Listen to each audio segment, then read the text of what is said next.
কেটে খেয়েছিল নাকি? হুম তাই বলে ফেলতে ভালো আছে, যার কাজ হইলে না তো গাছ থেকে পুরাই উঠিলে তুমি।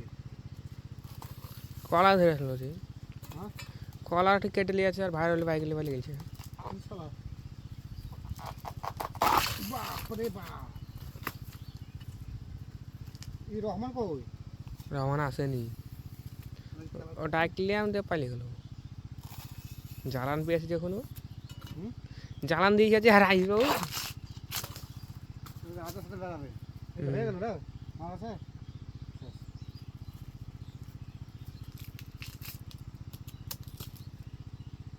হয়ে গেল কেটে নেবো, বের এখান থেকে।